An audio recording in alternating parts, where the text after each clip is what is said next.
Pemeriksaan fisik jantung. Selamat pagi Bapak, perkenalkan saya Nadia Naura sebagai dokter muda yang memeriksa pagi ini. Saya akan periksa area dinding dada Bapak, khususnya daerah jantung. Pemeriksaan dengan cara melihat, menekan, dan mendengarkan. Apakah Bapak bersedia? Silakan menuju bed pemeriksaan dan buka baju bagian atas. Saya akan cuci tangan terlebih dahulu. Inspeksi. Pertama, inspeksi umum dari kepala sampai kaki. Lalu inspeksi dinding toraks anterior. Perhatikan bentuk, pergerakan, dan simetrisasi saat pasien bernafas. Kemudian, perhatikan apakah terdapat deformitas, retraksi interkostal, dan suprasternal.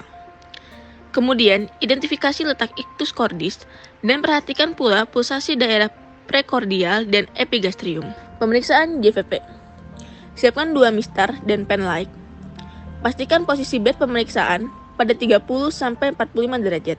Minta pasien untuk rileks dan sedikit memutar kepala ke arah kontralateral dari JVP yang akan diperiksa. Ambil pen light, lalu arahkan cahaya secara tangensial, kemudian identifikasi sisi leher untuk mencari bayangan vena jugularis dan pulsasi vena jugularis interna. Cari angulus sterni, lalu letakkan mistar pada angulus sterni secara tegak lurus di bidang horizontal. Lalu, identifikasi puncak pulsasi vena jugularis interna. Kemudian, letakkan mistar kedua secara horizontal dan hubungkan ke mistar pertama. Kemudian, ukur jarak vertikal dari angulus sterni sampai ke titik puncak pulsasi. Perkiraan umum jarak angulus sterni sampai atrium kanan adalah 5 cm, sehingga nilai normal JVP 5 ± 2 cm H2O. Palpasi. Pertama, palpasi apex cordis dan tentukan pulsasi ictus cordis.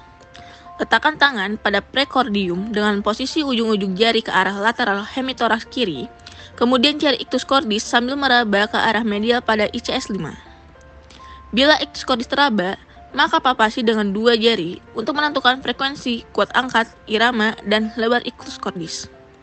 Jika saat terlentang ictus cordis tidak teraba, maka minta pasien untuk mengubah posisi ke arah lateral decubitus. Kedua, palpasi daerah basis cordis untuk mengecek ada tidaknya getaran atau trill. Ketiga, palpasi pulsasi epigastrium dengan menggunakan jari telunjuk kanan di bawah processus xiphoideus. Bila terdapat pulsasi, maka perlu dipertimbangkan adanya pembesaran ventrikel kanan karena letak dinding inferior jantung. Namun, perlu dikonfirmasi dengan cara palpasi ICS 3, 4, 5 di linea parasternalis sinistra. Keempat, palpasi dinding dada secara keseluruhan untuk menentukan apakah terdapat massa, tonjolan, tumor, atau nyeri tekan. Perkusi, menentukan batas jantung, yakni perubahan dari bunyi sonor paru menjadi redup. Batas jantung kanan.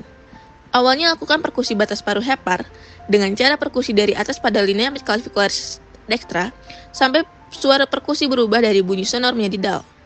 Kemudian naik 1 ICS. Tandai posisi tersebut sebagai titik A. Kemudian, lakukan perkusi ke arah medial sebagai batas jantung kanan. Normalnya akan sejajar dengan linea parasternalis kanan.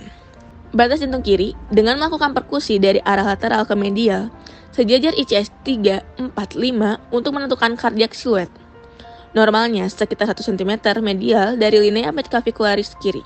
Selanjutnya, menentukan batas atas atau basis jantung dengan perkusi di linea parasternal kiri dari atas. Normalnya di ICS 2 atau ICS 3. Auskultasi. Gunakan stetoskop pada sisi membran kemudian letakkan di tiap area katup jantung. Katup aorta di ICS 2, linea parasternalis dextra. Katup pulmonal di ICS 2, linea parasternalis sinistra. Katup tricuspid di ICS 4, linea sternalis sinistra. Katup mitral di ICS 5 sekitar 1 cm medial dari linea medioclavicularis sinistra. Kemudian tentukan bunyi jantung S1 dan S2 pada setiap katup dan nilai apakah bunyi jantung murni atau terdapat murmur ataupun galau. Pemeriksaan sudah selesai, silakan Bapak memakai pakaian atas kembali. Terima kasih Bapak.